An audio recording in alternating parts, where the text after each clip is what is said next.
let me know if you are able to Yes. see me. Yes. So we are. I have to be short, but I have to start from a bit far because we are speaking of this new curricula, but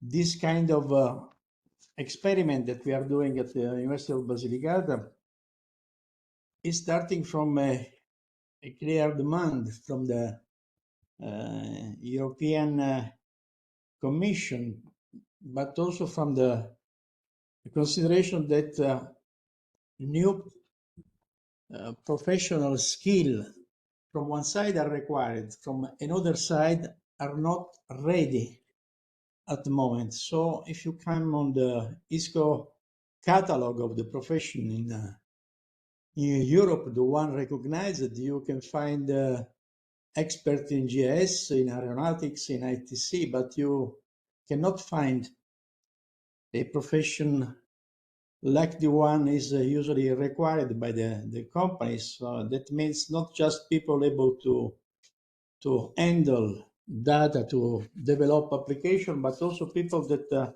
know the data, know the origin, and can also imagine new satellite mission, new sensor for new application and services.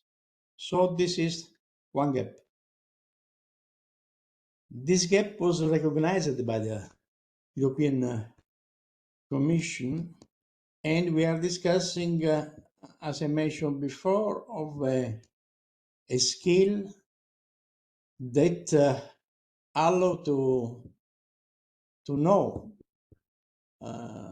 the full chain of knowledge, which is moving from the planning of missions, the selection of a sensor, up to the development of the application and services starting from this kind of data.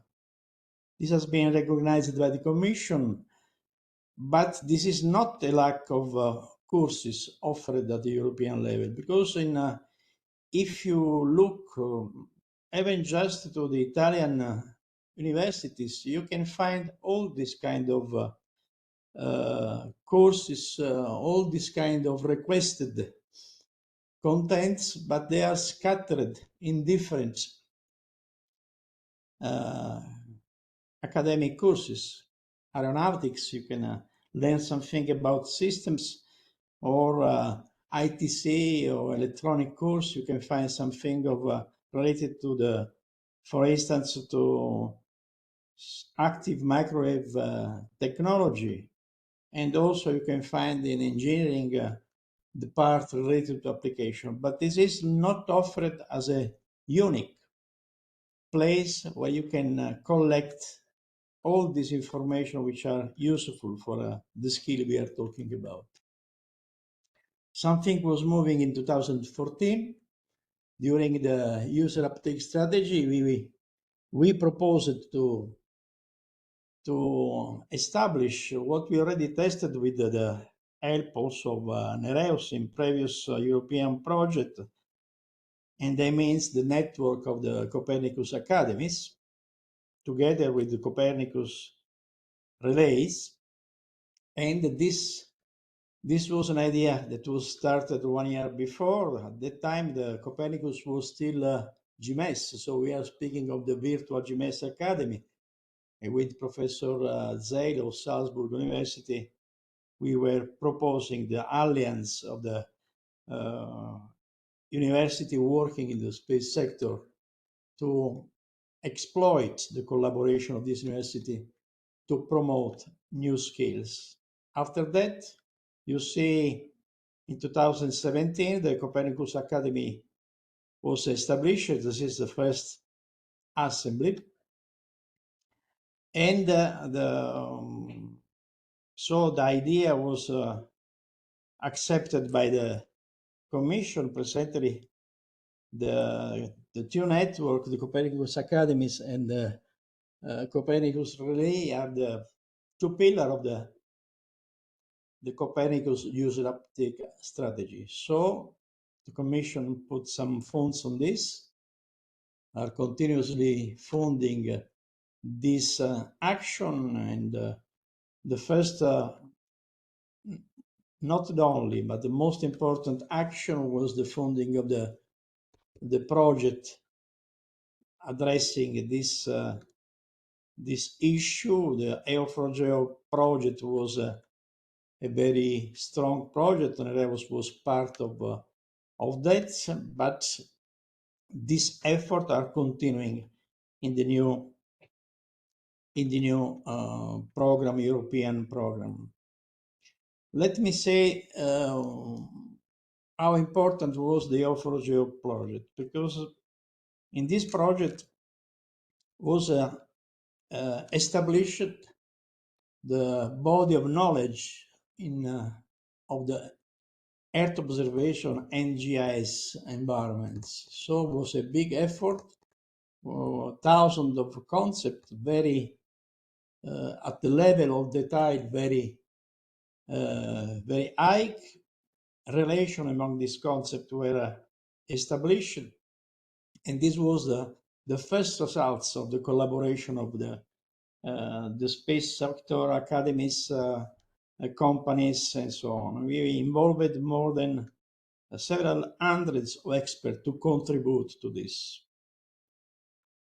Why is important the body of knowledge? Because we... Sorry, Valerio, sorry to interrupt you, because we have very limited time. Can we, and we will share the presentation for you for Geo, Okay. but can we discuss more about the geo How information? many minutes I have? For the, no, to focus to the geo information program you just launched Yeah, to the university. I'm just arriving on this, but this is not the commission of Okay, Geo. 5 to 6 minutes. 5 to 6 minutes then. It's more than enough. Okay. I'm quite finished. So when we have to define the new skills, we have to know what is the element of knowledge that we are requiring for different kinds of education.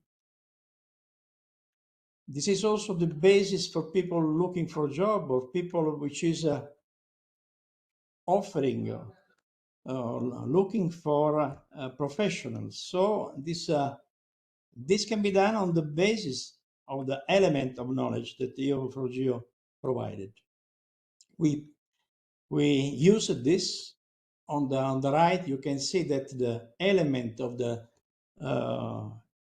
course that we give for the adults reskilling for the professional of Regione Basilicata are collected, selected into the board of knowledge, and the same we did also operating with the scholars. So we have to select, depending on the length of the course, what is important to offer or not.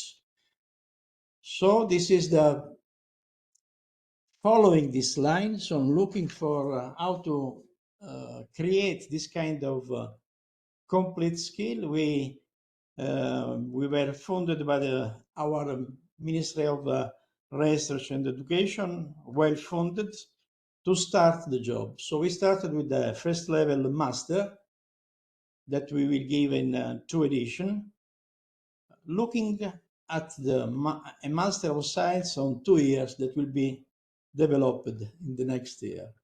The objective is to offer the full chain of knowledge with different of deepening, but to allow people not just to know how to use the data, but how also to develop, select new platform and new sensors. The audiences are students and professionals. We started the first year. We are quite closing the first year, and we'll give a second edition next year. And the idea is to start with the Master of Science of 2 years, Master of Science the year after. You can see the course content that we are putting together several kind of courses which are usually scattered in several different academic courses. 1 year is not enough to do all, so that we complement with 5 summer winter school content that will find place in the 2 years Master of Science. And you can see the topic that will be and the education that will be offered in the summer school. And in our plan, the Master of Science, that should be the result of the collaboration of European university, is made by 4 semesters. And the idea is to involve the other university, giving at the students of university the first and second semester giving the basis of the theoretical fundamentals of Earth observations, exploiting in cases required the Erasmus program for the mobility of teachers and students at each university which is specialized in some specific topic. Student can move in the third semester, and also this will be supported, can be supported by the Erasmus program. The last semester at this stage, and for the preparation of the thesis that can be done at any European university or company involved in this. What is the steps in this direction? The idea was at the first time to start with the Master of Science recognized at the high level, and the first step is to reach an agreement. The Copernicus Academy and also the EO4GEO book can support this, and then this is something that NEREUS and Copernicus Academy, Pact for Skill, can help to do. Is lobbying to have a reciprocal recognition of the Master of Science in the content that has been agreed before among the member states. So to have a Master of Science already recognized at the very start. So what we are doing, we are moving in this direction. We will have the first summer school on Earth observation techniques for infrastructure monitoring, and this nice place in Maratea, which is a pearl of the Tyrrhenian Sea. And you can see that thanks to the ministry, we can completely host students and teacher in the next September. And the second year of the master will be also better supported. We already offered the 20 scholarship. This next year, the scholarship will be of 7,000 euros for students attending the master. So you will see the detail for promoting this our initiative when you will receive the presentation and the link required. Thank you for the attention. I hope to be. You were perfect. Thank you. Thanks Thank a you, lot. Valerio. Thank you, Valerio. I wanted to ask you, thank you for this great presentation, first of all, and we are really looking forward to promote such initiative through NEREUS, of course. I was wondering, you mentioned at the beginning that this Master of Science is funded by the ministry. Is this correct? Yes. So Yeah. I understand there is a growing number of attractive STEM programs in Europe, but also in Italy. And with this, in this respect, I would like to ask you if you have observed an increase in the number of women pursuing a space career or registering to such programs. So we have to distinguish. In my experience, I'm teaching remote sensing since 20 years at the engineering faculty, so the participation to the courses is as the majority of women participating. So in this phase, women are the highest number. The problem is after the collecting of the titles. So it's as usual, the private company in particular, not so much the academy, but private company have, as usual, some preference for formal, but this depends, in my opinion, very much on the quality of the services for the conciliation of the normal life and work. So it depends mostly on the country, mostly on the region, and so on. No, it's very interesting what you say, and then we will have time for discussion also amongst the speakers. We have also representatives from the business sector, but thank you for your comment. We keep that and stay with us to continue the discussion a bit later. Now I would like to introduce to you now. So from geoinformation studies, we go to space law. We have a new space program. There are new trends in space law, and we are very proud, honored to have with us Professor Maria del Carmen Munoz Rodriguez from the University of Jaén, from Spain, Andalusia, the region of Andalusia. Professor Rodriguez, she's currently the director of the University Chair and Astro Andaluz on Air, Space and Astronomical Studies.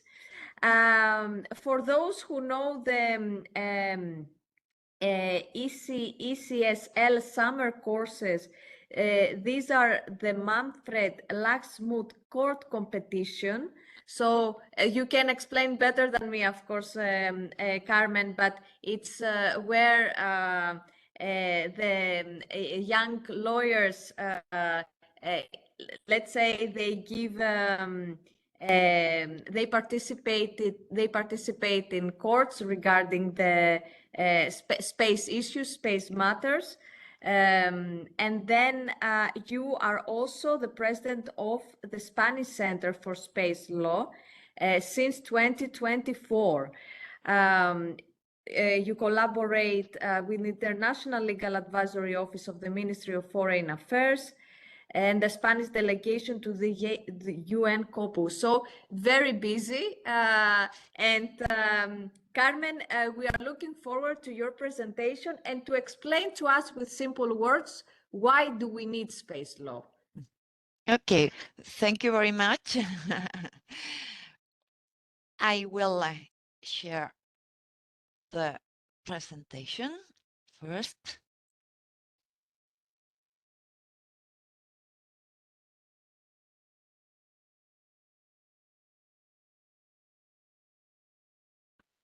Just to say, in the meantime, please leave your comments or questions in the chat, and then I will take them and discuss seek the views from the speakers. Okay, can you see the presentation? Yes. Thank you. Thank you. Well, first of all, good morning to everybody. It's a pleasure to be here, and it's really a pleasure to be here with you, all the participants. And of course, I would like to thank very much to Roya and to Margarita. We met last year a little bit by because we were sharing a congress in Barcelona, and now we think about the possibility how to collaborate. And well, I received this invitation from Roya and Margarita, and really I congratulate NEREUS for this initiative. I think it's very, very important to organize this kind of virtual events where professional people from academia, students can discuss, can share thoughts and reflection, and can offer opportunities for the young people in order to open an academic career or a professional career related to space. So really congratulations for the initiative, and I hope that you will organize so many editions also in future. You know that you have now a background, no?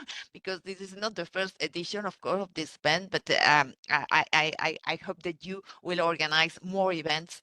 Always, you with this, you are contributing to this opportunity, especially in Europe, no, of course, because we are in a kind of regional, context. But of course, I think that finally it's open to everybody in the world, no. So, well, I was invited to talk about a little bit about what's at work at the University of Jaén, and also about some new ideas, a possibility about the outer space law. And I will just would like to very briefly, a kind of introduction to talk about the possibility why to study space law and where you can study space law, and to finish with some example, because we cannot speak about everything, of new trends in space law that could really help the student or young professional to pay attention or to think about a possibility to make research, for example. No? So why would you study space law? No, really, I think that the people who are here attending the seminar, they are now they don't need, no, really they don't need a reason, no, a justification. But always, I think that it's very positive not to keep in mind that really space is present and is the future. We are in the 21st century. We have, of course, we have the access for the first time for the humankind in the other century, in the 20th century, but really we can confirm that space is in our lives now, in the present, and of course in the future. So really space for us is a kind of strategic elements, and we could find the tools to address many of the global challenges we have in this future, in this century, and of course in the next future beyond this 21st century. And of course, where space needs many professionals, no?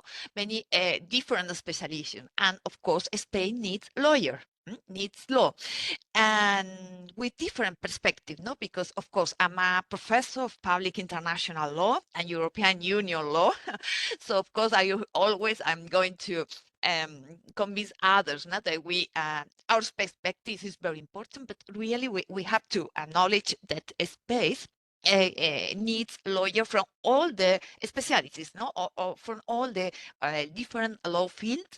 So of course, from the international perspective, because we have public international law with the space, from a regional perspective, and in this case, we are in Europe. NEREUS is a European organization, and of course we have to realize that also from Europe and the European perspective is very necessary. We will talk later a little bit about that. And of course the national perspective, no? Because we have to work in this kind of multi-level system, no? With international, regional, in our case Europe, and of course the national perspective. No? So all lawyers, especially in all these different fields, are necessary from the academia to the practitioner. So really, we have enough reasons to convince people, students, law students, or future university students to think about this possibility. And what can you study outside, or we say always briefly, no, space law? Well, in this case, from the University of Jaén, that we are in the city of Jaén, province of Jaén, is one of the 8 provinces of Andalusia, the region of Andalusia at the south of Spain. So from our university, and especially from our university chair, that it's called Astro Andalus, is a space of honor about Astro, and also Andalus, with the expression of the old name of Andalusia, no, Al Andalus. this is the framework in the university where we offer studies about Earth and space law and also astronomy, that we really want to make it close to our law discipline. And of course, I will just outline some example of new trends of space law. I will talk later. So here at the University of Jaén, a very magnificent campus, a very green campus we have, because we like we like very much, and we have a marvelous panorama from our university. Here is not possible to see, but we are surrounded by olive tree. You know that Jaén is one of the most important areas in the world. Now is the most important international congress is now organized in Jaén during to the production and everything about olive oil. And yes, and at our university and with our university chair that we created in 2 years ago, because this kind of framework we have at the university, it's established thanks to the an agreement between the university and a private enterprise called Astro Andalus. That's why the name, no? It's a Jaén private company that makes many things about astronomy and the scientific divulgation at national and international level, and they wanted to support us and our activities, teaching and research, etc. And so we have the support of your financial aid to organize different things. So we have the official framework and also this university chair of Astro Andalus. And what we do, what my co-director, Emeritus Professor Juan Manuel Faramiñán, and myself, of course, as public international law professor, we have a specialization about teaching space law, making research, transfer knowledge, and of course, scientific divulgation. What can you, how can you study? If you are a law student, for example, for the law degree, we have two different courses, no? That is, of course, compulsory courses in the law degree. Our courses are public international law and European law and institution. What happened? We always have some lesson focus on outer space law from an international point of view or from a European point of view. So always we offer to our law student, that is national student, or even with the Erasmus program, for example, we have always foreign students from different European countries, and even with other mobility programs, we have this possibility. Of course, this is just a little time that we can yearly use to make a very basic specialization of outer space law. But we also, when the students are finishing their law student, we offer the possibility to make the final dissertation also about outer space law. So if a student, national or foreign, that at that time they want to make this final dissertation in order to finish the law degree, we offer this possibility. And usually yearly we have all students that wanted to make, especially in the recent years, to make the final presentation in space law.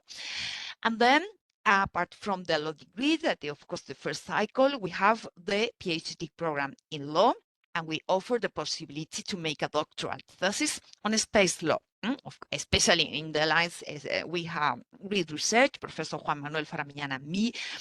But we are open to different subject of topics about space law. And really we have now, for example, 3 students from Africa, from Spain, and from South America, that they are doing the doctoral thesis with us. And yeah, at the postdoctoral level, We try also to invite students or a young professional if they want to make a kind of a specialization about or with a postdoctoral level. No, in this case, for example, with the Marie Curie European Union program for European but also non-European students. And nowadays we are trying also to prepare some candidatures for the new program of Marie Curie. And always we offer the possibility to study about European law. Well, this is more the classical official, no? Possibility of education related always to law, but I would like just to very briefly comment other possibility in which we as professor participate, or we collaborate, or we coordinate, or help other colleagues to make it possible. For example, here's some of the initiative, no? With the Instituto Iberoamericano de Derecho Aéreo del Espacio, we always, Professor Faramiñán and me, we always participate in these annual online postgraduate courses, no? That is especially oriented for Spanish people and people from Latin America, because it's an online and it's Spanish. It's an annual course for, of course, students that have a law degree, or, for example, the young professional that want to work in the sector. So we make a kind of mix about European, air law and space law. With another perspective, other institution, no? For example, International Institute of Space Law, that they organize at a world level the Manfred Lachs Space Law Moot Court Competition. It's a very interesting game, what we call simulation game, because it's like we have a conflict between two states regarding space activities and space law. So we have the applicant, the respondent, we organize teams with the student universities, and on an annually basis, we create an, of course, a case, and the student prepare first the written memorial and then the oral memorial, and we simulate that we are the International Court of Justice, and the applicant and the respondent have to present the argument and to try to convince the court that they have really the reason, the legal reason, to solve this the problem in its interest. So it's a very, very interesting, organized by the university and the International Institute. And what we how do we organize? With regional rounds. So, for example, it's European rounds. In this case, co-organized with the European Center of Space Law and European universities, but also, for example, Latin America, North America, Africa, and Asia Pacific. And finally, Carmen, 1-2 minutes maximum. Okay. So the winner, will go to the final. So some other initiative that, of course, I can also talk later. And what happened about new trends on space law? Let me just comment that for me, two topics very, very important. Of course, if we are in a European context, no, from a European perspective. First, we need here in Europe what we call the European space policy. No, we have ESA. After 50 years working in Europe about international cooperation in space activities, really very successful, 50 years working. Now we're celebrating the anniversary this year, but now with the European Union, we have a more ambitious initiative. No? So we try to create a kind of European space policy with both international organizations.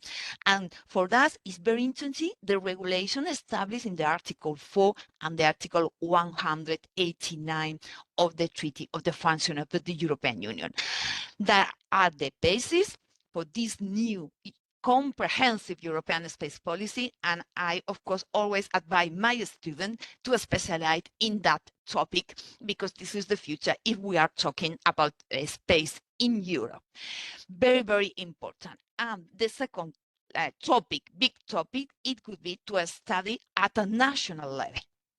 because public and private space activities need national space policy, law, entities, budget. And this is really necessary. It's not just a question of international or even the regional system. We need to create a national system. Of course, there are some countries that they have, of course, a long time ago, but there are countries that need, just for example, the case of Spain. We have just created a national space agency very recently, and now we have the project of a national space liaison. This is very important because international law and European law need always the national framework. It's very, very important in order really to promote the space activities, public and private, very important in this new space context, but they always have challenges that we have to answer with our legal perspective. Remember the three multiple level system that we have always to be present in our lives and in our careers. Thank you very much. Thank you, Carmen, for this excellent presentation. I think we can discuss this matter for weeks, so not just for 10 minutes. I have a question for you, and then I think I see one question from the audience. Maybe you can stop sharing the presentation so I can see you better on the screen. Okay. You mentioned before that we need international and national space legislation. However, given the many violations of space law by private actors that we all hear, right, in the news and everywhere, do you believe that current international and national space law offers sufficient protection, or is there a need for stronger enforcement mechanisms and updated regulations? We know, for example, to inform also the audience, that space treaties haven't been updated since the 60s. So what's your view on this point? It's a very interesting and challenging question, and not easy to answer in Not a few easy, minutes. That's true. Yeah. But just to give some ideas to think, because to stimulate, the debate, the reflection about beyond this event, of course, it's necessary to have. It's just the nature of a space that just you see, and you think immediately in a space cooperation. Space activity are very dangerous, and very expensive. With that two things, simple things in mind, you really immediately say, we need a space cooperation. We need a space. So of course, it's a kind of logical, think about we need international structure, international rules. That's why I think even in a context of Cold War in the 60s, 50s, 60s, 70s, we arrived to fight the 5 main treaties. That it's difficult to think. We'll, for example, have a look at what happened now. So even and against an scenario that it was not really in favor, we find common interests that help to establish an international rule. Then, of course, the resolution of the General Assembly and so on until today. So we have this international, but it's true that it's established like a kind of rule between states. And of course, in this case, we know, we international lawyer, we know that we have some weakness in our system, unluckily. So in this case, we need more to improve and consolidate the international system for the relationship between states. But also, as the second, and I finish with it, we have to keep in mind one thing. Why I think it's necessary to consolidate at European, regional, and also a national level. Because we cannot manage the old situation at international. We need to create a coherent and Coordination. and strong and coordinated at a regional level, that sometimes, for example, European Union or the European Space Agency really are good models to work together and have mechanisms to solve our problem with justice, and of course the national level.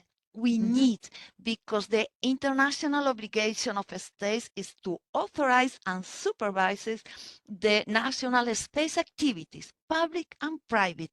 And that is very important to have a strong legislation in order to promote, of course, the possibilities, public and private, but also to control.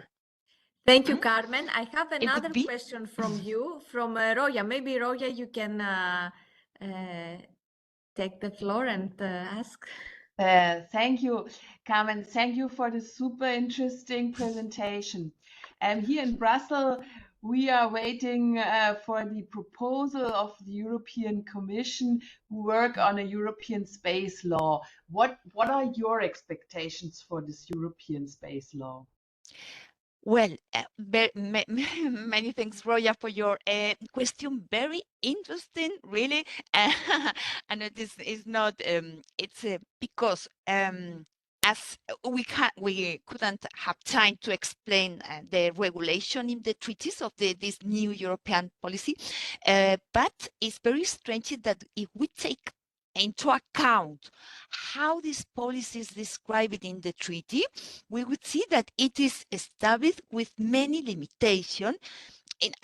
We could say in order to respect the national position of states. So it's a very, very special. It's not a competence, a standard competence. It's a very special shared competence between European Union and member states. So that's why, as the European Union Commission announced this possibility, we are really expecting what will happen, because the treaty is very clear about what the European Union can do. So really, we are willing to see this project that we have been told that it's about sustainability, safety, so just an aspect in order to have a kind of coordination in Europe. But really, as a jurist, as a lawyer, we see that it will be a difficult project in order of taking account what the treaty says about what happened. We have another example that is in the opposite, no? We have a Space European program. In this case, yes, the treaty calls for, and we have an European agency and a space program. So really, we have been the reality, no? The real example of which is the European space policy. But talking about this announcement by the European Union, it's really a little bit strange. And we will see what finally the project, because I know that they are internally working on that, and I think that all the community are willing to know the content of that, how they are going to justify and to regulate. We are all very curious. Yeah, let's see what happened. Anyway, it would be always kind for reflection. Thank you very much, Carmen. We will, and Roya, for the nice question. We will come back to you, Carmen, for the discussion later on. Now I would like to give the floor to Federico Zopas. Federico is the president of the Veneto Aerospace Cluster Air, and of course also the CEO of the Zopas Industries. And today he will present to us the role of the aerospace cluster, but also another interesting initiative from the Veneto region, which is called Space Veneto Meetings. And it's quite attractive to young professionals and students. Federico will it represents the business sector, and it would be interesting to see today how this transfer from academia to the market needs can be made. What are the solutions? What are the challenges? Federico, the floor is yours. Thank you very much, Margarita, and good morning, everyone. Thank you very much for the opportunity. It is a great pleasure to introduce to all of you our regional aerospace cluster, which is actually one of the newest or the newest born in Italy. The Veneto Aerospace Cluster has been established, I would say, 4 years ago. And I don't know how familiar you are with the Italian system, but we have altogether in our territory 13 districts that are ranging from Piedmont to Apulia. And most of them have very old aeronautic and aerospace tradition. That means that they have many of the primes or the prime contractors that are present in our territory that have established operations and are, of course, a very old tradition in building aircrafts and also in supply chain. So why Veneto? Because company like the one that I represent also in my daily business, we were looking to supply and expand our product portfolio or application portfolio. So we were desperately trying to supply the space economy. At that time, it was the space economy. So we were European Space Agency certified, and we were basically supplying a very closed sector that was the space economy. And it was made by a lot of like companies approved by the European Space Agencies, building satellites or building part of the ISS or taking part to aerospace missions. And that was mainly sponsored by the governments and not by the private sector. And so it was quite challenging to enlarge, the business and the product portfolio. So we took a very good opportunity together with the University of Padua. I don't know how much familiar you are with the University of Padua, but it is ranked between the top 20 universities for space studies. It's our member. I know, but probably not everyone knows that. Yes, inside sure, of sure. The Padua University, there is a CISAS, that is the Center for Space Studies. And there is also a very large and important space engineering division, which, by the way, and I probably anticipate one of your questions, after the establishment of our space network, the enrollment in that department basically doubled. So in 3.5 years, they doubled the enrollment of space students. And this is actually the first result that we've been able to achieve in our program. So coming back to the Veneto Aerospace Cluster, together with the University of Padua and another couple of companies, we created this consortium, taking also advantage of a specific, let's say, virtual and enlarged district, and in Italian is called Rete Innovativa Regionale, that is actually not focusing on one specific area, but is covering the whole Veneto region. That is one of the most industrialized region in Italy. And so we started basically with 20 companies, and we are now including something around 94, 93 companies that I will show you in a second. So before entering into my presentation, I try to be extremely quick. I would like to also remind that we are part of the CTNA, which is the national cluster, Italian cluster. So we are officially recognized. And so we belong to basically every program that is happening in the Italian territory. So I would like to give you a very quick outlook on the Italian space industry. I know you should be very familiar with this. So the Italian space industry accounts for or generates a total of 2 billion euros in turnover and employs 7,000 people. And it's ranked number 3 in Europe and number 7 in the world. So why I'm saying so? Because the characteristic of our supply chain is made by small, medium enterprises. So every small, medium enterprise has a lot of challenges. Number one is how to show technology and muscles. And number two is how to attract talents. And I think that this topic is very well appropriated for this discussion. So the European Space Agency budget for Italy between 23 and 25 is 3.1 billion euros, and the national PNRR funds are around 2.2 billion. And all the Italian Space Agency investment in the years 2022-2024 is around 2.4 billion. So inside of this, our regional space cluster accounts for 93 partners. So out of this, we have 77 small medium enterprises, 10 large enterprises. We have 6 universities and R&D centers, and the cumulated turnover is over 2.2 billion. I would say 2.5 billion. And this had an increase versus last year of about 22%. I mean, the turnover percentage increase. And all these companies are exporting 63% of the production, and we are employing something around 5,000 employees, or 5,000 people.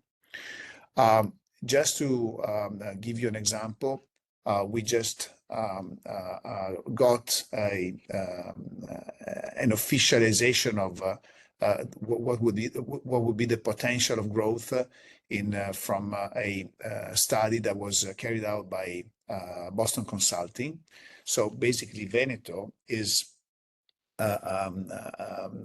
in the right path to move from what I was telling you before, the 2.2 billion turnover to 4.5 billion turnover in 2040, and is the opportunity would be to generate also 1,100 full-time employees. To move from 1,100 employees job creation. So adding to what I told you before about the 5,000.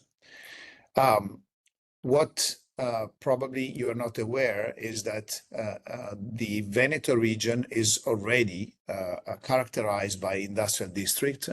So in Europe, we used to be one of the largest districts for the production of household appliances. That now, after moving to Eastern Europe, is now migrated to Turkey. We've been historically one of the largest districts for eyewear. I don't know if you're familiar with the Italian company Luxottica, the one that owns, for example, Ray-Ban.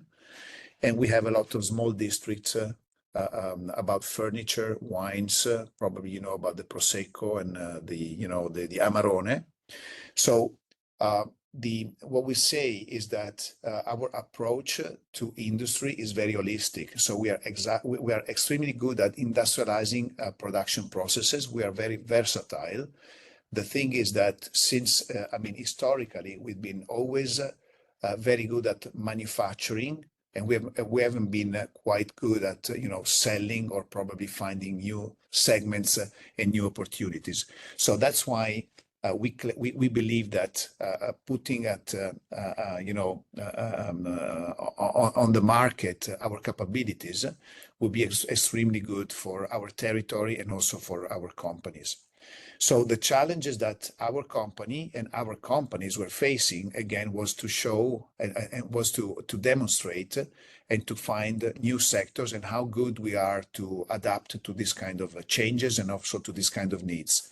Our economies are becoming more commoditized because we are really exposed to new incumbents coming from probably low-cost countries, such as Asian countries, which are really threatening our industry.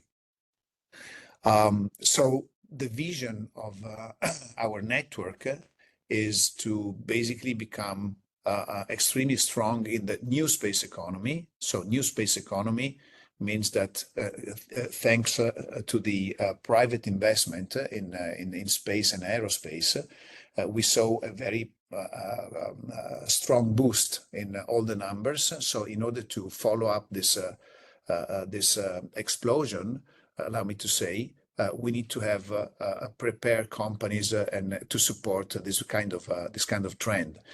We used to produce one satellite or two satellites per, I don't know, year or semester.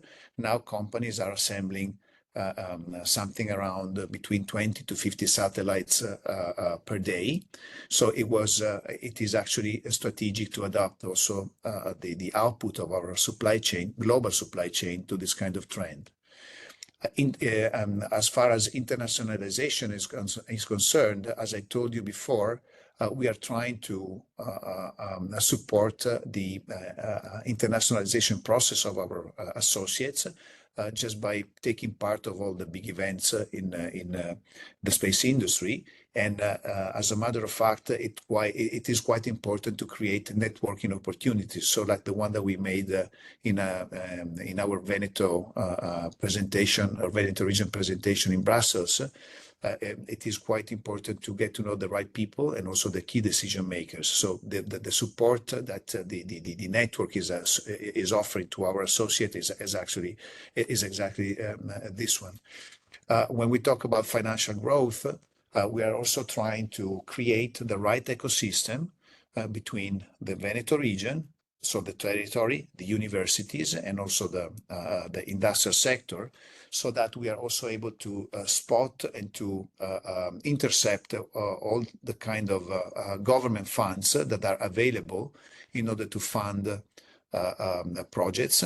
That could be either inside our network or also between companies that are participating also to our other Italian or European districts. So far we have been quite successful in getting something around in excess of 50 million euros.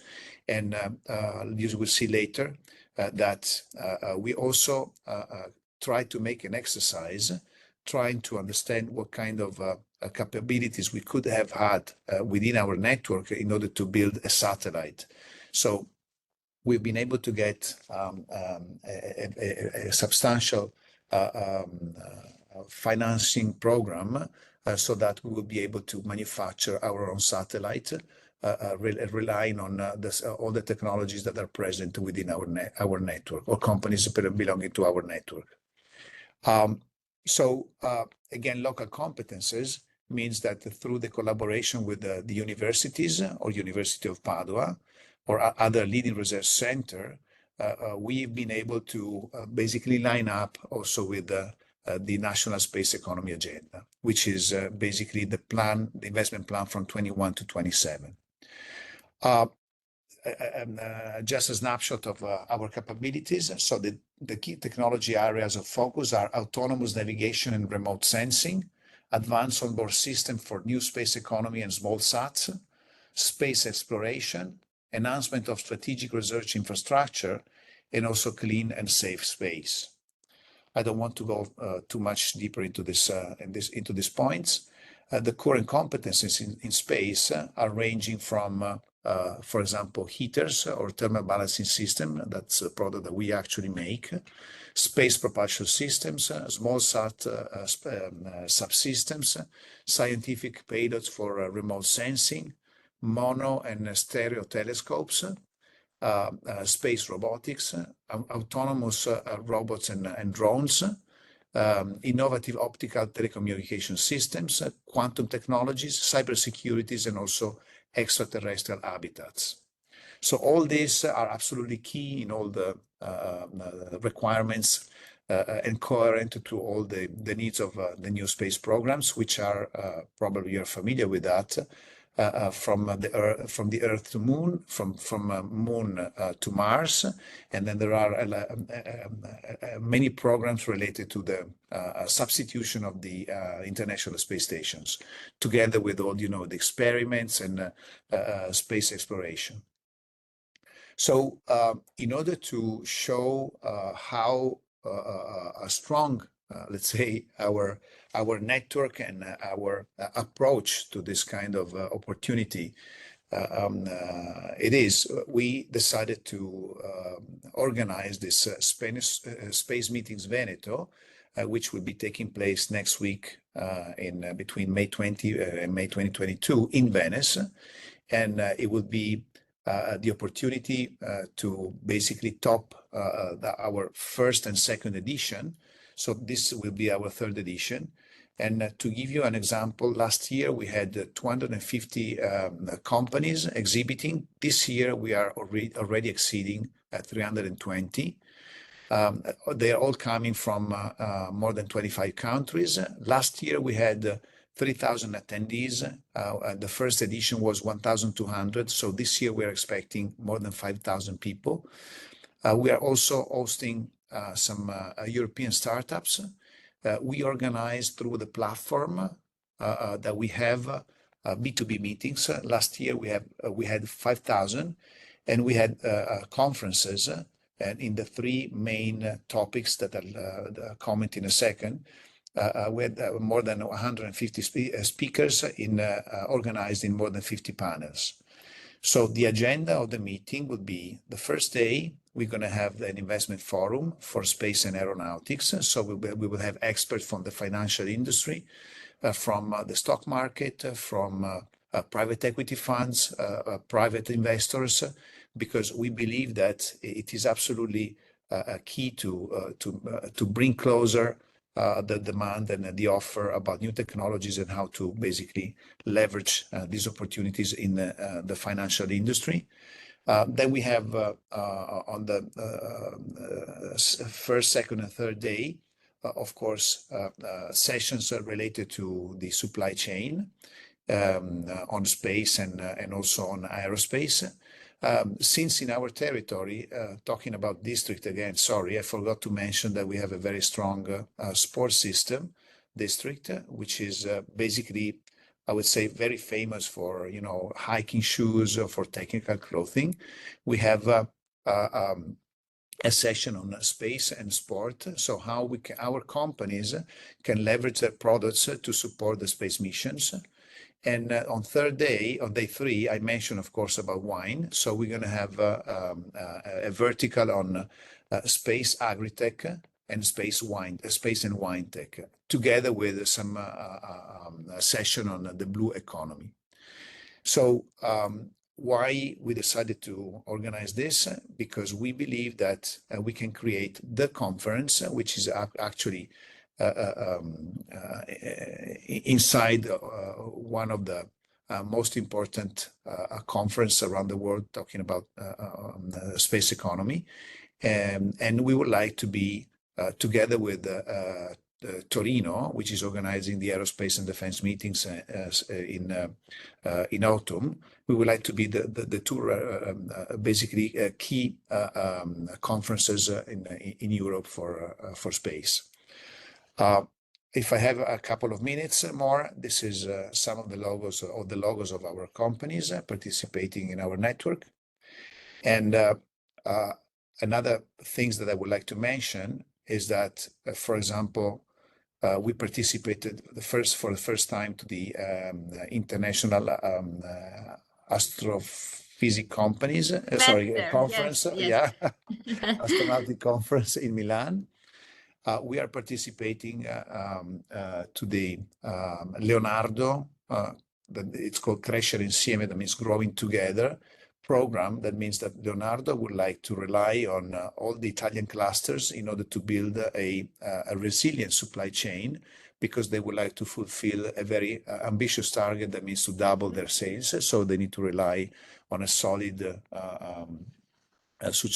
supply chain and possibly local supply chain. We are cooperating with Axiom and the Italian government. Axiom, I don't know if you are familiar, but it's one of the companies that got the order to build the new International Space Station. And this is our SATCO project. So if you count all this is a satellite, and you see all the products of companies of our network, how they're fitting, and you can see that we are basically able to almost build a satellite independently from outside sources. And for this, we got some funds, some funds totaling around almost 2 million euros. and the project will last 24 months. Why? I mean, this is a reconfigurable and cognitive satellite because we can put communication systems, observation systems, or probably also something else. So this is, again, what we're going to do in 2025. So we talk about the Veneto Space meetings, and we're gonna participate to the Torino Aerospace and Defense meetings. It looks like it's like propaganda, let me say so, and I'm concluding. It's actually something that, I mean, imagine we started from scratch. The Veneto region was not even aware of the space economy. So we created a really, really strong cooperation. And Margherita, you've been able to, you know, touch it and feel it.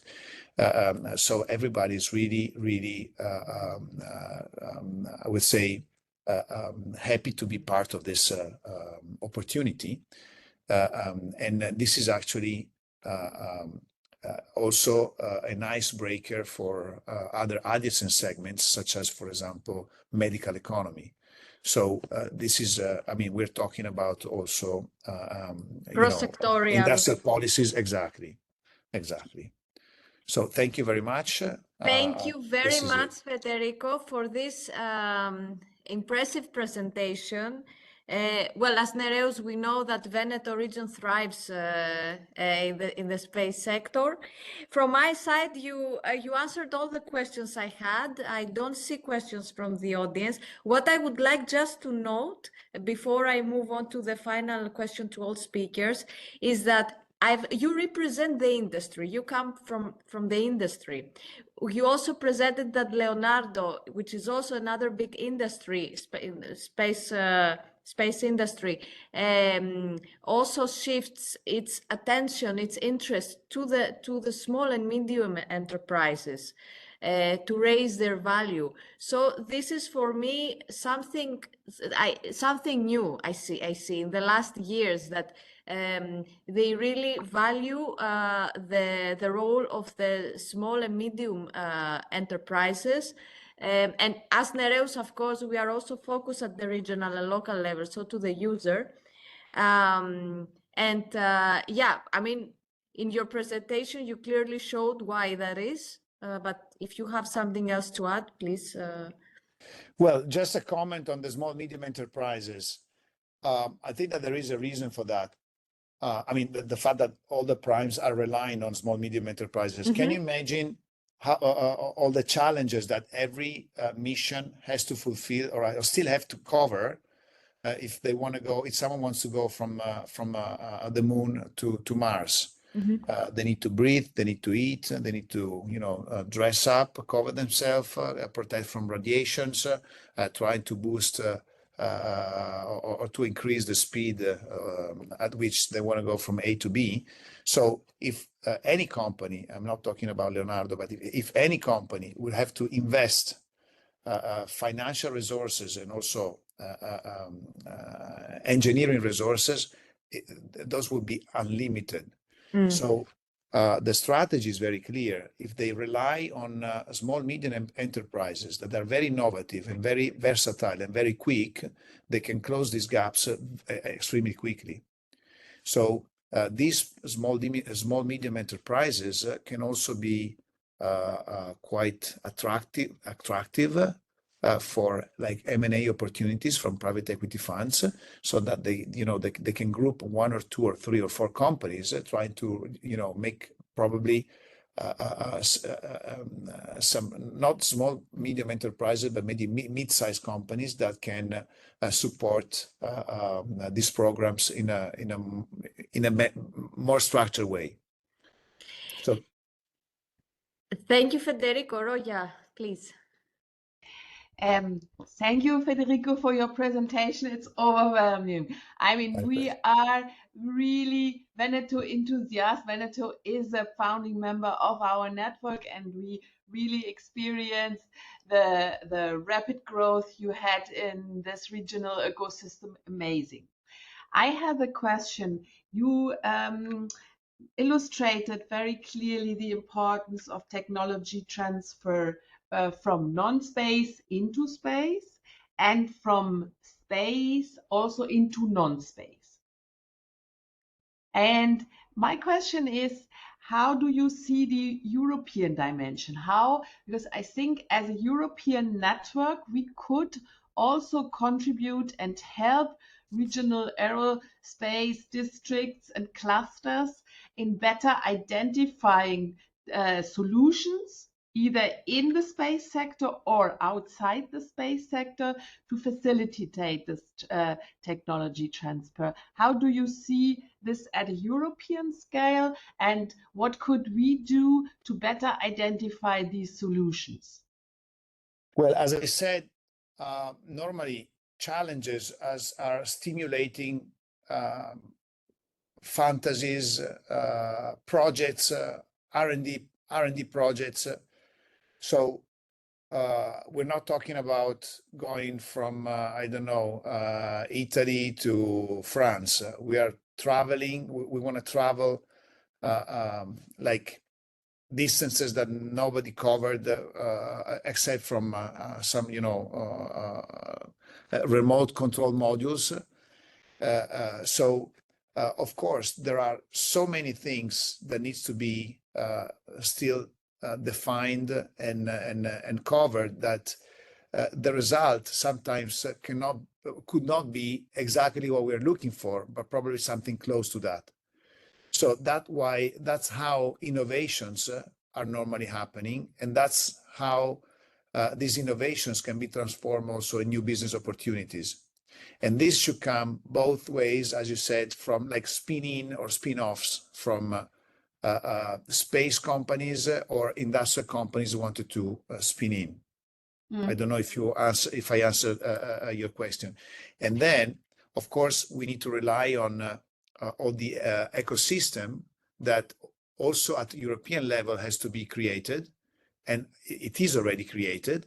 But now it is also the right moment to put it, make it available for everyone. Okay, because we have a lot of, I mean, space in Europe is something that it's very consolidated. And so through the programs, through the connections between research centers and universities and companies, we can really boost all the projects and try to run the show instead of having, for example, some Chinese modules landing before us or US modules landing before us. So on the moon. So this is how we have to challenge ourselves, be extremely committed, and try to reach our targets. Thank you very much, both of you. Thank you. Thank you, Federico. I have with me now, it is a custom to give the floor also in its webinar to a young professional. And this time for 3-4 minutes, I would like to present to you Philip Vesely. He's a software engineer and he combines space data with gaming. So I think, Philip, it's a prominent applicant for this space Veneto meetings, maybe. Please, Philip, the floor is yours. And I think this is also very, very relevant to your presentation, Federico, because in these Veneto meetings, it's you really explore the verticile character of space data with other sectors, medicine, sports, and so on. Let's see a little bit about gaming. Maybe it's a next topic for space Veneto meetings. Thank you. Please, Philip. Hello, everyone. Thanks, Margarita, for the lovely introduction. It's a great honor to be with you and share my little project with you. So my name is Philip Vesely. I'm a video game developer from Czech Republic, and I'm also huge into space and science. And a few years ago, I decided to combine what I can do with what I love, and I created Orders of Magnitude. Orders of Magnitude, it's an interactive educational experience about the universe. It has very simple idea. You can explore all the known scales or sizes which exist in our universe. You can do it by either zooming in to see the subatomic world or zoom out to see the works of the space. but maybe the best would be if I show the app to you. So as we start, we see the most familiar picture we all know, and that's our home. And let's decide to zoom out. And you can notice the circles, and every circle is 10 times bigger in size than the previous circle. So as we zoom out, we get to see our solar system. You can also interact with some of the items to get a little more information about them. Then let's keep zooming out. As we zoom out, we get to see the stars which surrounds us with the correct positions and brightness. Then we get to see our home, the Milky Way galaxy, and surrounding galaxies in our cosmic neighborhood. And above that, it's many, many more galaxies which surrounds us, the galaxy superclusters. And then we see the cosmic web. And all the way we zoom out to see the observable universe. And from now on, it's more like a fairy tale because we don't know how much stuff is out there. Maybe it's infinite, maybe not. So I decided to zoom out a little more to get to potential multiverse. But again, it's just a fairy tale. We are not sure if it's real or not. And let's zoom back down to our small world and explore the microcosmos. So let's zoom to Earth, and we get to see the International Space Station with a little astronaut in the space. We get to see his brain with the correct paths of the neurons. Then we get to see the structure of hypothalamus with its neurons and the connections. We can also see the structure of individual neuron and its DNA. Really impressive, really impressive. Thank you, thank you. We can see the DNA with the atoms. And Federico, such an application could be pitched in the Space Veneto meetings? Do you offer the floor how you could? Yes, of course. As I probably you remember, we have many startups. All right, and we also have some like B2B meetings between you know, companies and potential partners or investors. This is very interesting. Very interesting. Thank you. And young professionals, they don't have yet a business, but they want to. They can also join these B2B meetings, right? Yes, there is a way. All right. Unfortunately, the meeting is like in 3 days. So Yeah. Now for next. No, I mean, we can do it. We can do it next year. All right. But for sure, we will have also some follow-up sessions. I also forgot to mention that the Veneto region is also pitching for, they created this Veneto Stars, which is a contest. Yes, also Veneto Stars, yes. Exactly, where they give like a pitch. Yes, so I think this is more relevant, Philip, for you. Yes. Exactly. Yes. Exactly. So it was, now it's. That sounds great. Yeah. Everything related to blue economy. And last year was space and all the ideas related to agri-tech. Okay. Philip, I would like to thank you very much. You can stop thank sharing. Thank you for the opportunity. I would like to now to bring to the floor all speakers for the last question. Maybe Valerio, you can, if you are still with us. I see a question from Capo Ayorinde. Maybe you can very, very briefly ask the question. Capo?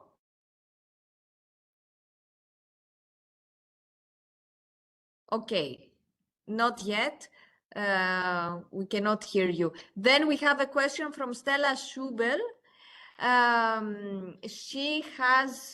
She wrote something to you, Philippe. Maybe you can answer to her via the chat. Then she had a question to you, Carmen. Are the studies only available with an existing law degree, or also to people with a background in international relations and experience space law and policy? I think it's open to everyone, right? Yes. Yes, okay. Maybe. Yes, with a yes. With a I yes, answer. perfect. Then I would We are like, open. to ask all of you, thank you very much for joining today. I think your presentations were very valid to the topic of our discussion. Considering Europe's talented and educated workforce, we have very talented young people in Europe. I would like to ask you, what do you see as key barriers, as the key barriers preventing their greater involvement in the space sector?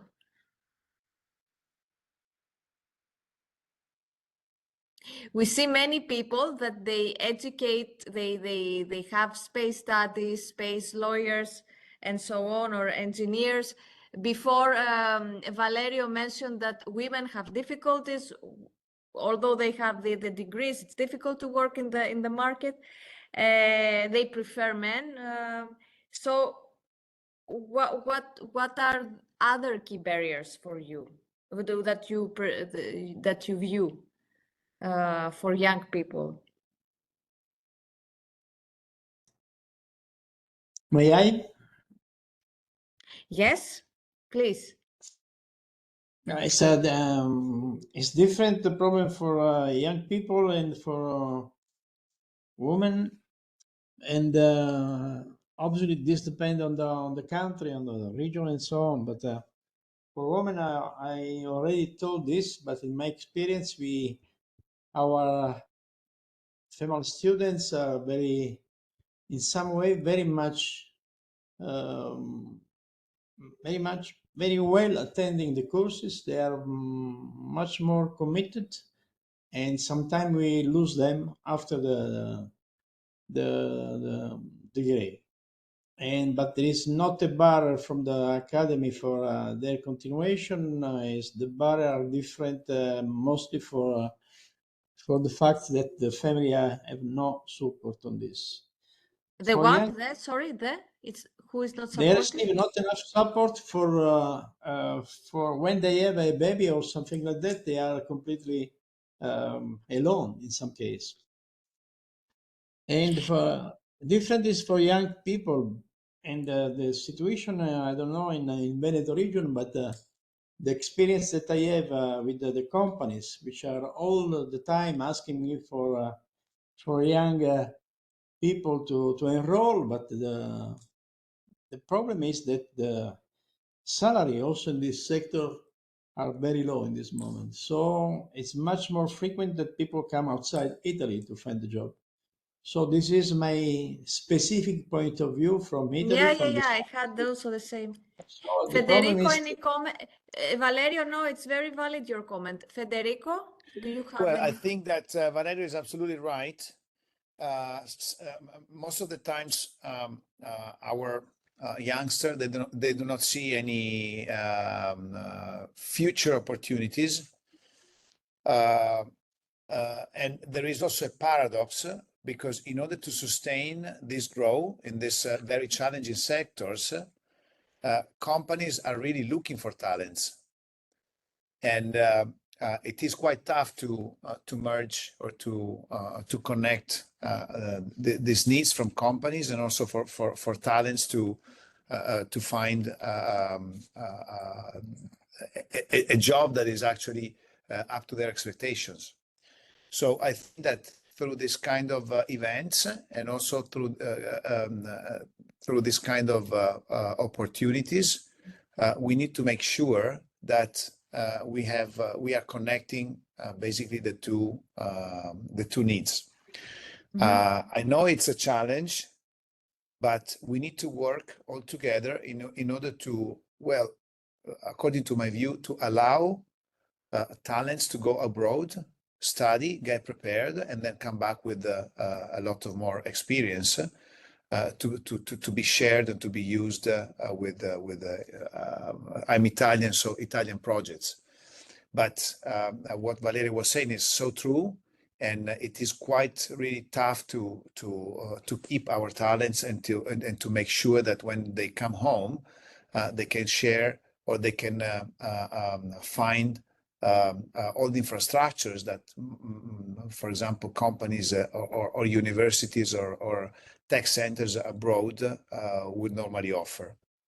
But I think that through this kind of sectors, there is a very high chance that everybody will wake up, the regions and the universities, etc., and they really understand how to keep talents together also with all the progress that companies are putting in place.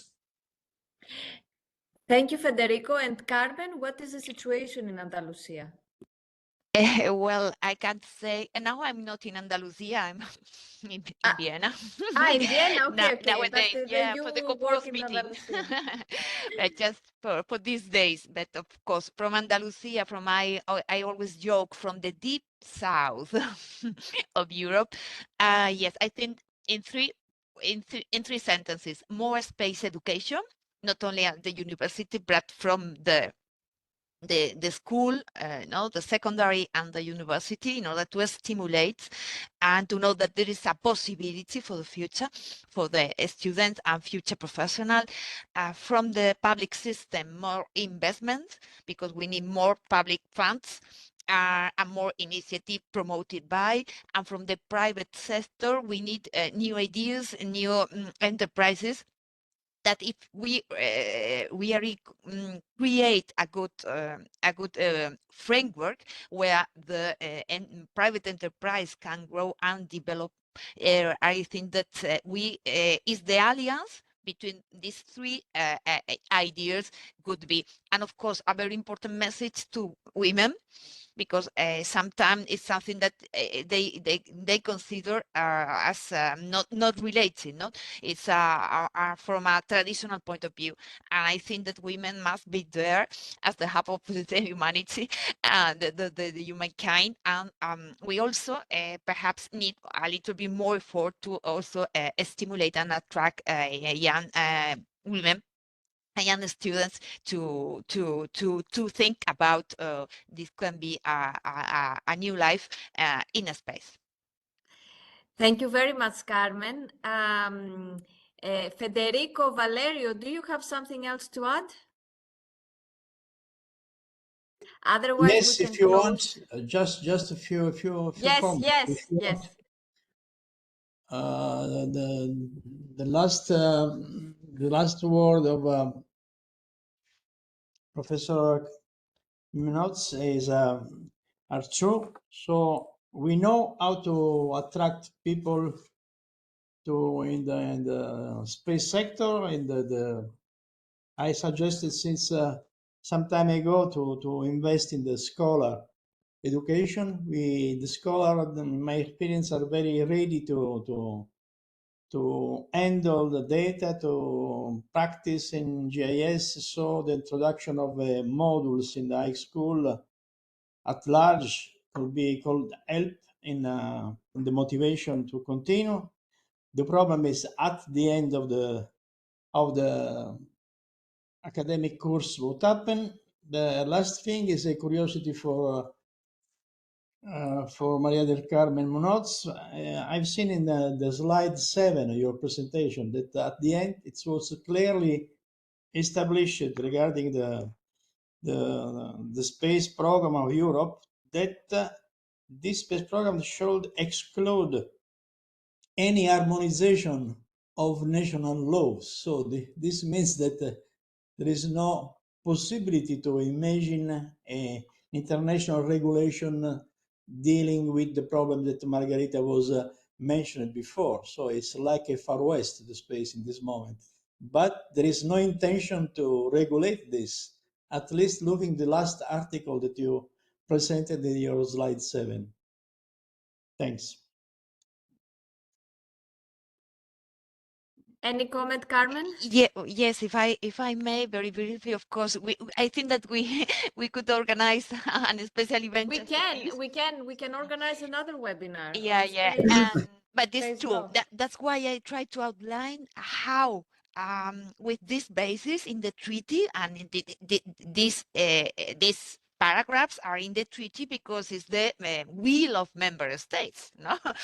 So it's a very special regulation of these ambitious goals to have a comprehensive European space policy, but with a national limitation that we don't find in other policies from the European Union, even share competencies, no?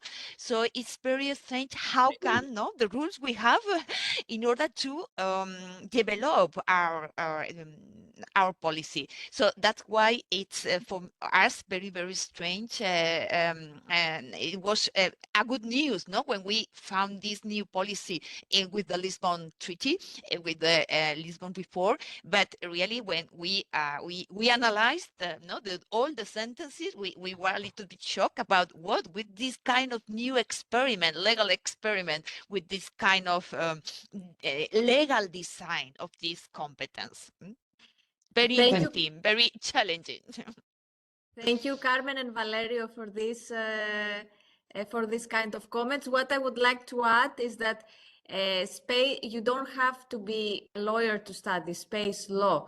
I believe that all people working in the space sector should have an idea, because when you go to the market, when you're going to work for a space company, you need to know what to develop and what you're going to fly to send to space. It should be something, developed in ethical terms and considering also the environment and so on. So this is, I think it's an education that all people working in the space sector should receive.